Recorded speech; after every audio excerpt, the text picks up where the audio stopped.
Yeah, thank you very much. By now you've heard a lot about ad tech, and I like all my ad tech colleagues, but there's one fundamental problem with advertising. It's that it's always publisher-centric. It's about getting more money out for the publishers, for the ad networks, for the advertiser, but we tend to forget the user at this point, and we come from a user side. So today I'm going to present AdBlock Plus, or the company behind AdBlock Plus called eyeo, to you. I'm one of the co-founders and the chairman of the company. You all know the problem. As a user, and I'm addressing you as a user, not as a customer or business people, because I think it's really important to first understand the user, and probably many of you are actually users of our plugin, either on desktop or on mobile. You know the problem, pop-ups, annoying ads, clickbait, all of that is actually part of the same problem. Advertising has gotten very annoying, and as you just heard, also the millennials are the ones who are the most resentful.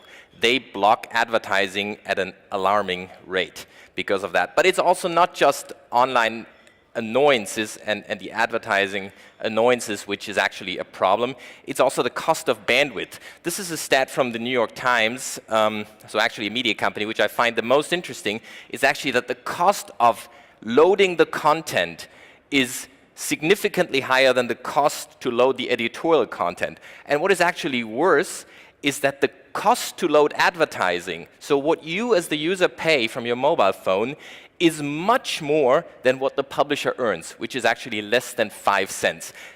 That's completely bullshit. You should somehow get this money to the publisher. So this whole economics is totally broken in advertising. And last but not least, security is a huge issue. Advertising is one of the top carriers for malware and malware attacks of all sorts. And all of those three things combined is something we can't ignore. We can't just look at ad tech and be, okay, let's try to squeeze out another couple cents to a little bit more targeting, a little bit more relevance.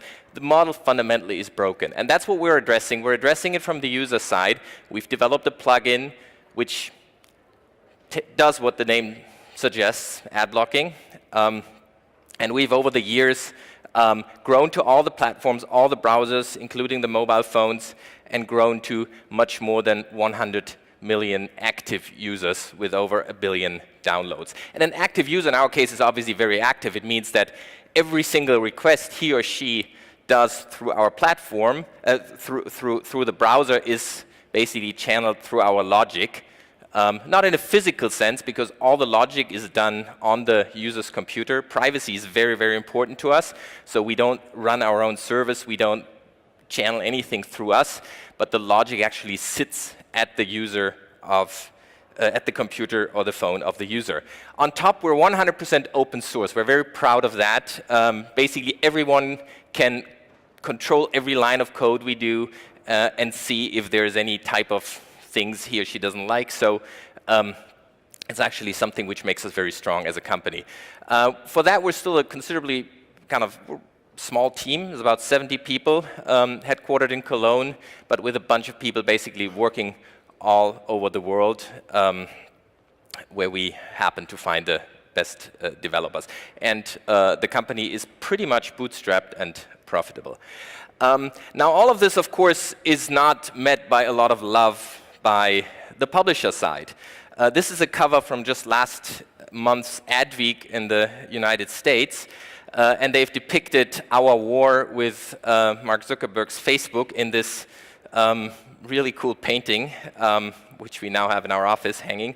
We're kind of proud of that we've had, and we're continuing to have a couple of month-long fight with Facebook where they've been trying to work around our ad blockers. We've been fighting against that, and that fight kind of probably goes on just like the fight between viruses and antivirus companies. In this case, of course, we are the antivirus company.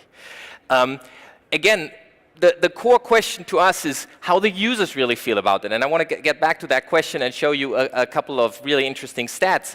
Because at the end of the day, you can't win on the internet against the will of the user. I think those things have become clear by now. The first most interesting stat is actually how does online ads compare against other types of advertising? And most people say, oh, video ads have been there before, they've been there in TV, and people, they're just as bad. No, actually not. Online advertising is by far the most annoying form of advertising. Of course, we all know the pop-ups, the stuff on your mobile phone you can't even click away, and all of that. But even ads on Facebook, video ads, where some people say they're not annoying, they are annoying, and they're more annoying to people than many other ads, like billboard ads, magazine, or even TV ads. Also, and that is astonishing, this is, by the way, a study HubSpot did, which we worked together with them. 91% of users feel that ads are more intrusive than 2 or 3 years ago. So it's actually getting worse, the problem. All of the targeting, all of the optimization is doing the opposite for the user than what it's supposed to do. And that is the users who have installed ad blocking, and also the effect we're currently seeing on the industry is that ad blocking is already now having a profound effect on the ecosystem. The IAB, the Internet Advertising Bureau, the largest lobbying organization of the online advertising industry, has instituted standards, and the standards are a step in the right direction to curb those annoyances. Now, the problem is, of course, the user needs guardians who are really on their side. It's kind of hard for a lobbyist to lobby against their own people, so those kind of things are a little toothless, but they step in the right direction. The companies are recognizing that ad blocking is actually something where the users are voting with their mice. The good news in this whole thing is it's really not about ads in general. People aren't anti-capitalist or anti-advertising in general. It's purely about the annoyance level. So if ads don't consume a lot of bandwidth, are not annoying, and don't carry malware, most people are actually fine. 68% of people are totally fine of seeing ads to finance content, because content has to be financed somehow. If not, then of course with payment, there we see a good trend that actually more and more users are comfortable paying for content, especially the younger ones, so that's kind of a positive trend, but still the number of users comfortable paying for content is fairly small, so the majority, even of the young users, still say no. So what do we do with this? And that's basically our approach, and by now you might have asked, kind of, how do you guys actually make business? So I'm going to answer that question, and we try to have a balanced approach which takes all those findings I just presented into account, and it has 2 pillars, our approach. So the first pillar is really saying ads shouldn't always be blocked. Ads should be only blocked if they're annoying. That's the first pillar. It's taken that first user request into account. And the second one is some people really want no ads, and they're willing to pay, but for that, it needs to have a working, frictionless micropayment solution, which so far has not been existing. So those 2 pillars is essentially the 2 pillars of our company strategy. The second one, the micropayments, is in development. That is the hard thing to pull off. It's kind of our little moonshot for the next couple of years. The first one is already very far advanced, and it's fairly simple. I can explain it really in 1 minute. It's common sense. We call it acceptable ads, and acceptable ads are a secret sauce to ad blocking. We look at the level of disruption. We look at, okay, are ads annoying, pop-ups, banners, videos? They cannot and they can never get through our filters. Are ads fine?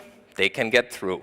There are 2 or 3 other requirements. Distinction is one, so it needs to be clearly labeled. Size, obviously, is one. And the placement, it shouldn't be kind of mingled within the content, but it should be clearly on the side, and then everything is fine. And those ads, they get whitelisted in our blocking system for companies. The big companies have to pay for the whitelisting. The small companies, 90% of the applicants actually get it for free.